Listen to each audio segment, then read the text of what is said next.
বারাসাতের মর্গ থেকেই চোখ চুরির অভিযোগ উঠল।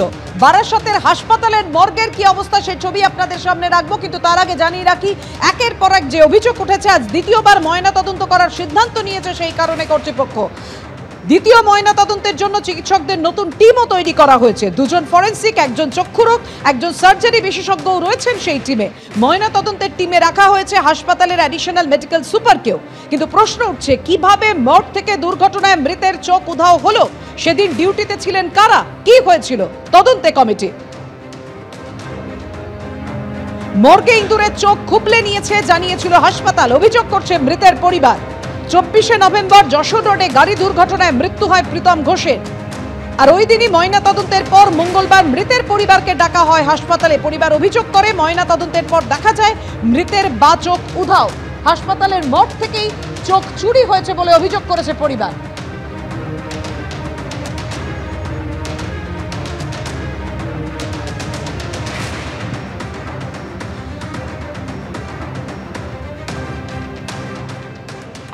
হয়েছিল আমি তো বলতে পারবো না। হসপিটাল কর্তৃপক্ষ যেটাই দেখালো, আসার পরে লাশ আসার পরে তখন দেখছে যে চোখ নেই, তো সেটা দেখেই ওরা সবাই বললো। তারপর থেকে এই ঝামেলার সৃষ্টি শুরু হচ্ছে। এখন কি বলবো, আমার কিছু বলার নেই। এখন আমার এর বিচারটা চাই, আমি এইটুকুই, আর কিছু চাই না। বিচারটা চাই, আমাদের তিনজনের জন্য কিছু একটা ব্যবস্থা করে দিক। আমাদের তিনজনের কেউ নেই। কে আছে আমাদের তিনজনের? যে ছিল সে চলে গেছে, তো কেউ নেই আমাদের আর। বারাসাত মেডিকেল কলেজের মর্গ থেকেই চোখ চুরির অভিযোগ। চিকিৎসকদের নতুন টিম গঠন করে দ্বিতীয়বার ময়না তদন্ত। কিভাবে মর্গ থেকে দুর্ঘটনায় মৃতের চোখ উধাও হয়ে গেল? সেদিন ডিউটিতে ছিলেন কারা? কি ঘটেছিল? তদন্তে এই কমিটি। মর্গে ইঁদুরের চোখ খুবলে খেয়েছে জানিয়েছিল হাসপাতাল বলে অভিযোগ মৃতের পরিবারের। চোখের চারপাশ কিভাবে অবিকৃত? ইঁদুর খায়নি, চোখ চুরি হয়েছে অভিযোগ মৃতের পরিবারের। গত 24 তারিখ যশোর রোডে গাড়ি দুর্ঘটনায় প্রীতম ঘোষের মৃত্যু হয়। সেই দিন ময়না তদন্তের পর মঙ্গলবার মৃতের পরিবারকে ডাকা হয় হাসপাতালে। ময়না তদন্তের পর দেখা যায় মৃতের বা চোখ উধাও হয়ে গেছে বলে পরিবারের দাবি। গতকাল যশোর রোডে অবরোধ করে মৃতের পরিবার। ওই ঘরের মধ্যে আলাদাভাবে করা হয়, এই কারণে এটা কনফিডেন্সিয়াল, এবং আমাদের রিপোর্টটা কোর্টে জমা পড়ে থ্রু পুলিশ। আমি পুলিশের হাতে দেবো, পুলিশ ডিপার্টমেন্ট নিয়ে গিয়ে কোর্টে জমা দেবে। কোর্টে যখন কেস উঠবে তখন আমাকে ডাকা হবে। আমাকে সেখানে আমি যা লিখেছি, আমরা যা লিখেছি, এই বোর্ড যা করেছে তার জাস্টিফিকেশন আমাকে সেখানে দিতে হবে। এবং বাড়ির লোক এর একটা কপি পাবেন কিছুদিন বাদে, এবং তারা পেলে তাদের কাছ থেকে যদি কেউ জানতে চান জানতে পারেন। একটা ইনভেস্টিগেশন টিম হয়েছে, তাতে বিভিন্ন বিভাগের চিকিৎসক। আমি যেমন ফরেন্সিক মেডিসিন বিভাগের ছিলাম, আমার সাথে ফরেন্সিক মেডিসিন বিভাগের অন্য চিকিৎসক ছিলেন। তারপরে চোখের বিভাগের যিনি বিভাগীয় প্রধান তিনি ছিলেন, জেনারেল সার্জারি যিনি বিভাগীয় প্রধান তিনি ছিলেন, আমরা এবং এই হাসপাতালের যিনি এএমএস অ্যাডিশনাল মেডিকেল সুপারিনটেন্ডেন্ট তিনি ছিলেন, আমরা সবাই মিলে এই কাজটা করেছি। অভিযোগ তো নিশ্চয়ই তারা করতে পারেন, এটা তাদের ডেমোক্রেটিক রাইট, এবং ওনারা পুলিশেও কমপ্লেন করেছেন। সেই কমপ্লেন লেটারও ওখানে অ্যাটাচ করা ছিল। আমরা সেটা দেখেই গুরুত্ব দিয়ে পরিবারের লোকের সাথেও আমরা কথা বলেছি এবং গুরুত্ব দিয়ে সেটা আমরা দেখেছি, এবং প্রত্যেকটা ভিডিওগ্রাফি করে আমাদের যা বক্তব্য সেখানে রেকর্ড করা আছে। হাসপাতালের মর্গ থেকেই মৃতের চোখ চুরি, ক্ষোভে ফুঁসছে মৃতের পরিবার। প্রত্যক্ষদর্শীর বক্তব্য দেখুন এবার।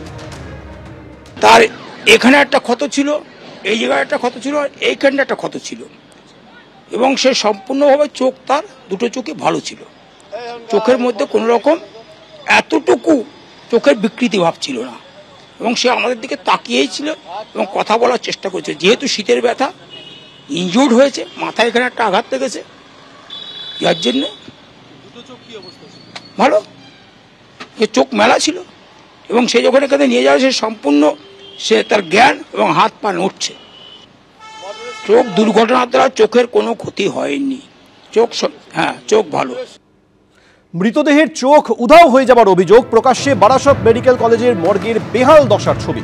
3 বছর আগে মেডিকেল কলেজের তকমা মিলেছিল, আর তাতেই হাল বেহাল।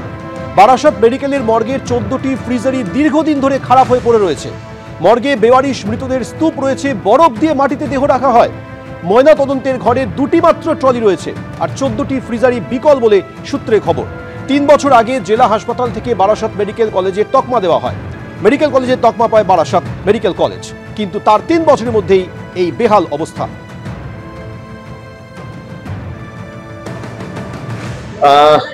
কালকের বিকেল বেলার পরে ওনারা অফিসিয়ালি আমাদের প্রিন্সিপালের কাছে একটা কমপ্লেন লজ করেছেন। আমাদের তরফ থেকে সেই কমপ্লেনের এগেনস্টে আমরা পুলিশ ডিপার্টমেন্টকে পাঠিয়ে দিয়েছি, বারাসাত পুলিশ ডিপার্টমেন্টে, সেটাকে যাতে একটা এফআইআর হিসেবে ট্রিট করা হয়। এবং তার ফলে পরবর্তীকালে ম্যাডামও যেটা সিএম ম্যাডাম বলে গেছেন যে একটা এনকোয়ারি করা হবে এবং সঠিকভাবে আবার দেখে নেওয়া হবে ভিডিওগ্রাফির আন্ডারে। তো সেটার জন্য আমরা অপেক্ষা করছিলাম। সেই অপেক্ষা অ্যালং উইথ আমরা আমাদের নিজেদের যে ইন্টারনাল একটা কমপ্লেন কমিটি, এনকোয়ারি কমিটি, সেই এনকোয়ারি কমিটি একটা আমরা কালকেই বিকেলে সন্ধ্যাবেলায় ফর্ম করে দিয়ে গেছিলাম, তারা আজকে কাজ করছে। দেখুন, দ্বিতীয়বার ময়না তদন্ত হবে, নতুন টিম গঠন হয়েছে, কিন্তু প্রশ্ন উঠছে বারবার হাসপাতালের মর্গ থেকে কিভাবে মৃতদেহের চোখ চুরি হলো। আমাদের প্রতিনিধি সমীরণ পালের প্রতিবেদন দেখুন। বারাসাত মেডিকেল কলেজের যুবকের মৃত্যুর ঘটনার পর ময়নাতদন্তের পর যখন চোখ খুবলে নেওয়া হয়, সেই ঘটনায় এবার নড়ে চড়ে বসলো দত্তপুকুর থানার পুলিশ। এই মুহূর্তে বামুনগাছি ফাঁড়ির পুলিশ তারা তদন্ত করতে শুরু করেছে ঘটনাস্থলে। বামুনগাছির মুরালিতে যশোর রোডে গত পরশুদিন মর্মান্তিক দুর্ঘটনা ঘটে। পণ্যবাহী গাড়ির ধাক্কায় প্রীতম ঘোষের মৃত্যু হয় এবং মৃত্যুর পর গতকাল যখন চোখ খুবলে নেওয়ার কথা জানতে পারে পরিবারের সদস্যরা, মুখ্যমন্ত্রীর কনভয়ের সামনে দাঁড়িয়ে পড়ে এবং তখনই মুখ্যমন্ত্রী তদন্তের নির্দেশ দেয়। এরপরই নড়ে চড়ে বসেছে পুলিশ এবং ঘাতক গাড়িটিকে আটক করেছে এবং চালক অশোক দাসকে গ্রেপ্তার করা হয়েছে। এই মুহূর্তে বামুনগাছি পাড়ার পুলিশ তারা এলাকার লোকজনের সাথে কথা বলছে, পারিপার্শ্বিক তথ্য প্রমাণ সংগ্রহ করছে এবং যে মর্মান্তিক দুর্ঘটনা এবং তারপরে ওই যুবকের মৃত্যু এবং তারপরে ময়নাতদন্তে তার বাঁ চোখ খুবলে নেওয়া হয় পরিবারের সদস্যরা যেমন অভিযোগ করেছে। এরপর রাজ্যের মুখ্যমন্ত্রীর নির্দেশে তদন্ত শুরু হয়েছে আর তদন্তের পর তৎপর হয়েছে দত্তপুকুর থানার পুলিশ। তারা এই মুহূর্তে ঘটনাস্থলে এসে সরেজমিনে তদন্ত শুরু করেছে। ক্যামেরা দিব্যেন্দু সিংহের সঙ্গে সমীরণ পাল, এবিপি আনন্দ, উত্তর 24 পরগনা। সোমবার স্বরূপনগরের হাকিমপুর চেকপোস্ট ঘুরে দেখার পরে মঙ্গলবার মুর্শিদাবাদের লালগোলায় সীমান্ত এলাকা পরিদর্শন করলেন রাজ্যপাল সিভি আনন্দ বোস। বিএসএফ জওয়ানদের সঙ্গে বৈঠকের পাশাপাশি স্থানীয় বাসিন্দাদের সঙ্গেও কথা বলেন তিনি। এসআইআর আবহে স্বরূপনগরের সীমান্ত দিয়ে বাংলাদেশে ফিরছেন অনেকে, আর এই পরিস্থিতিতে সীমান্তের পরিস্থিতি সরেজমিনে দেখতে বেরিয়েছেন রাজ্যপাল সিভি আনন্দ বোস। সোমবার উত্তর 24 পরগনা স্বরূপনগরের হাকিমপুর চেকপোস্ট ঘুরে দেখার পর মঙ্গলবার মুর্শিদাবাদে পৌঁছলেন তিনি। মঙ্গলবার মুর্শিদাবাদের উদ্দেশ্যে রওনা হওয়ার সময় স্টেশনে জনসংযোগ সারেন রাজ্যপাল, শিশুদের চকলেট দেন। ট্রেনে জিয়াগঞ্জের এক স্কুল শিক্ষিকার সঙ্গে আলাপ হয় রাজ্যপালের। সিভি আনন্দ বোসকে স্কুলে আমন্ত্রণ জানান ওই শিক্ষিকা। মুর্শিদাবাদে পৌঁছে জিয়াগঞ্জের সুরেন্দ্র নারায়ণ গার্লস উচ্চ মাধ্যমিক বিদ্যালয়ে যান রাজ্যপাল। প্যাসেঞ্জার ছিলাম, উনার সহযোগিতায় আমি মুগ্ধ। তো আমি ওনাকে খুব আন্তরিকভাবে অনুরোধ জানালাম যে আপনি যদি আসেন আমাদের স্কুলে তাহলে আমাদের খুব ভালো লাগবে। তারপরে উনি জিজ্ঞেস করলেন আমাদের কতজন স্টুডেন্ট, কেমন আমাদের কালচারাল বিষয়গুলো কেমন। উনি আসতে রাজি হলেন, শুধুমাত্র বাচ্চাদের কথা ভেবে। উনি বললেন বাচ্চাদেরকে উনি খুব পছন্দ করেন। স্কুলের উন্নয়নে 2 লক্ষ টাকা আর্থিক সাহায্য করার কথা ঘোষণা করেন রাজ্যপাল। ভাবতেই পারি না কি রাজ্যপাল আমাদের জিয়াগঞ্জ ন্যাশনাল স্কুলে আসবেন। আমাদের সমস্ত ছাত্রী টিচারদের দেখতে পাচ্ছেন, তারা কত খুশি। ঘোষণা করলেন স্কুলকে 2 লাখ টাকা দিবেন। মঙ্গলবার বিকেল 5:30 নাগাদ লালগোলার ভারত বাংলাদেশ সীমান্তে 18 বিএসএফ ক্যাম্পে যান। I came here to interact with the brave hearts of BSF and also with the people around to understand their problems. So these are all issues which are to be tackled appropriately. The BSF is taking it with all the seriousness it deserves. Certainly the government of India will do whatever is required. As governor, I will also move the state government to do whatever they are expected to do in the matter.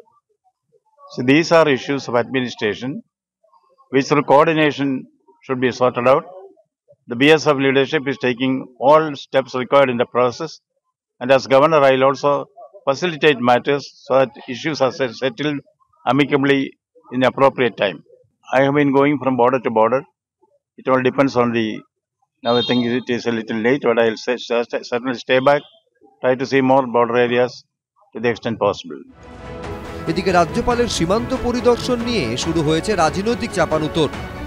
রাজ্যপালকে বলবো জনগণের ট্যাক্সের টাকায় জনগণের অন্ন ধ্বংস না করে, ট্যাক্সের টাকা ধ্বংস না করে যদি বিজেপির অফিস বিয়ারের কাজ করতে হয় তাহলে মুরলীধর লেনের অফিস থেকে গিয়ে কাজগুলো করুন। আপনি যাচ্ছেন যাতায়াতের তেল খরচ, হেলিকপ্টার খরচ, গাড়ি খরচ, রেল খরচ সবটাই বাংলার মানুষের ট্যাক্সের টাকায়। যদি বিজেপির পার্টি করতে হয় তাহলে মুরলীধর লেন অথবা সল্টলেকে বিজেপির কার্যালয় থেকে এই কাজগুলো করবেন, তাতে দেশের এবং দশের উপকার হবে। তিনি সীমান্তবর্তী এলাকায় যে সমস্ত অনুপ্রবেশকারী যারা বাংলাদেশে ফেরত যেতে চাইছে তাদের সাথে কথা বলেছে। এখন মুর্শিদাবাদেও তিনি পরিস্থিতি দেখতে গিয়েছেন। আমি মনে করি রাজ্যপালের এই যে কর্ম, এটা আগামী দিন সকলের ক্ষেত্রে প্রেরণা হবে এবং সঠিক কাজ তিনি করছেন। বুধবার কলকাতায় ফিরবেন রাজ্যপাল। রাজীব চৌধুরী, রুমা পালের রিপোর্ট, এবিপি আনন্দ। এবিপি আনন্দ, এগিয়ে থাকে, এগিয়ে রাখে।